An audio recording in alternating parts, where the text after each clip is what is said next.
നമ്മളിവിടെ വന്ന് ചെയ്ത വാട്ടർ ആക്ടിവിറ്റീസിൽ ഏറ്റവും അടിപൊളിയായിരുന്നു സ്ക്യൂബ ഡൈവിംഗ് എന്നാണ് എൻ്റെ ഹസ്ബൻഡും മോനും പറഞ്ഞത്. കരയിലുള്ളതിനേക്കാൾ ഏറെ മനോഹരമായിട്ടുള്ള കാഴ്ചകളാണ് കടലിൻ്റെ അടിയിലുള്ളതെന്നാണ് അവർ പറഞ്ഞത്. ശരിക്കും എക്സ്പ്ലോർ ചെയ്യേണ്ട ഒരു സംഭവം തന്നെയാണ്. ഇതൊക്കെ നമ്മൾ പണ്ട് ആനിമൽ പ്ലാനറ്റിലൊക്കെ മാത്രമാണ് നമ്മൾ കണ്ടിട്ടുള്ളൂ. ഇത് നേരിട്ട് കണ്ടപ്പം ഉള്ള അവരുടെ ആ ഒരു എക്സൈറ്റ്മെൻറ്റ് അവരുടെ വർത്തമാനത്തിൽ നിന്ന് തന്നെ എനിക്ക് മനസ്സിലായിട്ടുണ്ടായിരുന്നു.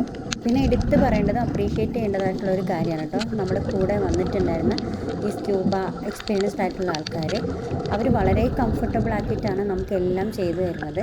നമ്മൾ സ്ക്യൂബയ്ക്ക് കൊണ്ടുപോകുന്നതിന് മുമ്പ് തന്നെ എല്ലാ ഇൻസ്ട്രക്ഷൻസും നമുക്ക് തരുന്നുണ്ട്. കാരണം വെള്ളത്തിൻ്റെ അടിയിൽ എത്തിക്കഴിഞ്ഞാൽ നമുക്ക് സംസാരിക്കാൻ പറ്റില്ല. അപ്പോൾ നമുക്ക് കാണിക്കേണ്ട ഹാൻഡ് സിമ്പിൾസ് എല്ലാം അവർ പറഞ്ഞ് പ്രാക്ടീസ് ചെയ്യിപ്പിച്ചിട്ടാണ് നമ്മളവർ കൊണ്ടുപോകുന്നത്. എൻ്റെ ചെറിയ മോന് ഇത് ചെയ്തിട്ടുണ്ടായിരുന്നു. അവനും പറഞ്ഞു വളരെ കംഫർട്ടബിൾ ആയിരുന്നു ചെയ്യിപ്പിച്ചത്, ഒട്ടും പേടിക്കാനില്ലായിരുന്നു. സ്ക്യൂബയ്ക്ക് പോകുന്നതിന് മുമ്പ് തന്നെ ഇവരുടെ ഒരു ഫോമും കാര്യങ്ങളും നമ്മൾ ഫില്ല് ചെയ്യുന്നുണ്ട്, ഡീറ്റെയിൽസും എല്ലാം വെച്ചിട്ട് തന്നെ.